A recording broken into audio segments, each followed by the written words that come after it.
If you don't stop calling, then I can't let go. When you're drunk and saying that you need me close, please don't keep me haunted by your ghost. When you leave me, all I hear is your echo. Bismillahirrahmanirrahim. Assalamualaikum warahmatullahi wabarakatuh. Baik teman-teman sekalian, pada kesempatan kali ini saya akan membuat video untuk tugas ujian akhir semester saya di Universitas Cyber Asia mata kuliah Ekonomi Makro. Baik, pada video kali ini saya akan membuat penjelasan dari slide PowerPoint yang saya buat, yaitu mengenai infografis perekonomian Indonesia per April 2022. Semoga bermanfaat. Selamat menyaksikan. Baik, teman-teman, mari kita simak di slide pertama kita, yaitu kondisi PDB Produk Domestik Bruto Indonesia pada tahun 2021. Yang mana di sini kita lihat bahwa Produk Domestik Bruto Indonesia pada tahun 2021 secara kumulatif ya, ekonomi Indonesia tumbuh cukup signifikan, yaitu 3,69% ya. Perekonomian Indonesia tahun 2021 yang diukur berdasarkan produk domestik bruto PDB atas dasar harga berlaku mencapai 16.970,8 triliun dan PDB per kapita mencapai 62,2 juta atau setara dengan 4.349,5 dolar Amerika Serikat ya. Jadi pada triwulan 4 2021 tumbuh sebesar 1,06% ya, dan bila dibandingkan dengan triwulan 4 2020 ekonomi Indonesia tumbuh 5,02% ya.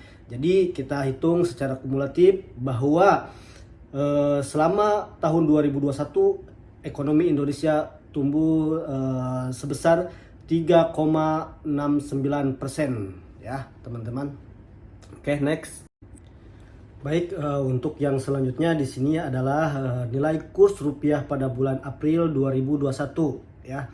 Dimana kita lihat di sini nilai kurs rupiah pada 29 April 2021 ditutup pada angka 14.445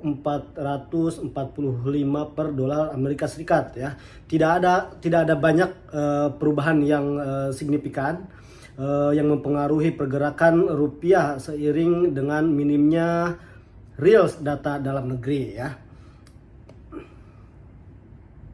Baik, yang selanjutnya. Baik, teman-teman, yang selanjutnya di sini kita lihat bagaimana inflasi indeks harga konsumen 2021 ya.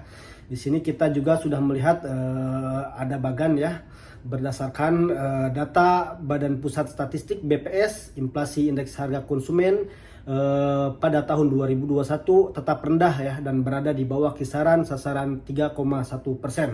Inflasi IHK 2021 tercatat sebesar 1,87% setiap tahunnya, meningkat dibandingkan dengan inflasi IHK 2020 yaitu sebesar 1,68% setiap tahunnya.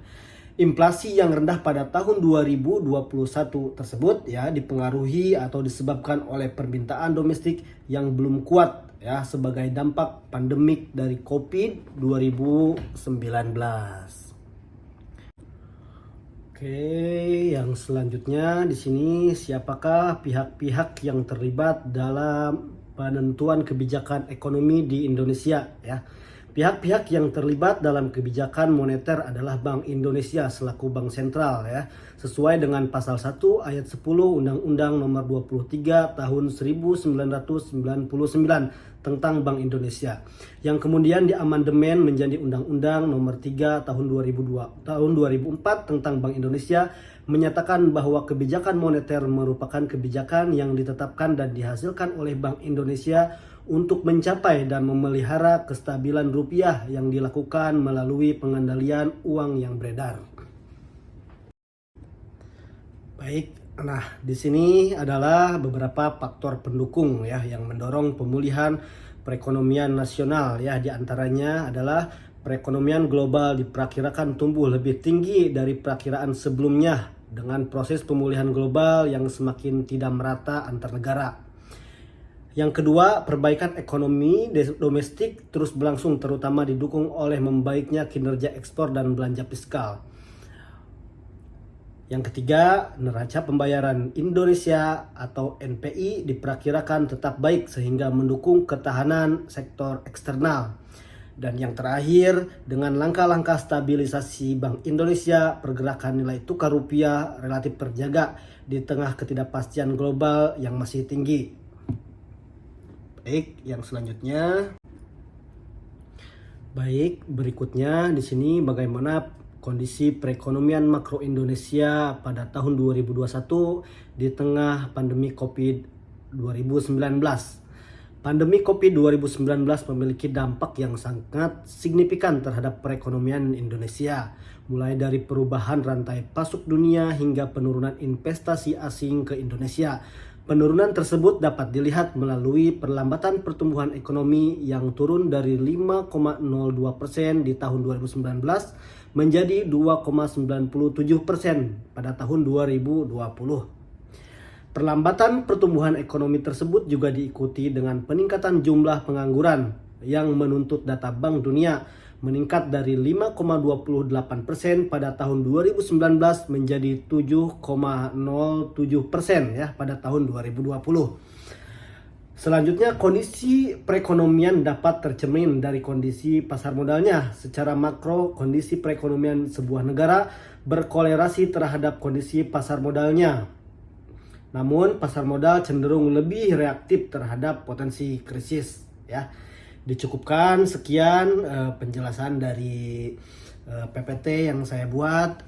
Mohon maaf apabila banyak kekurangan. Terima kasih. Assalamualaikum warahmatullahi wabarakatuh.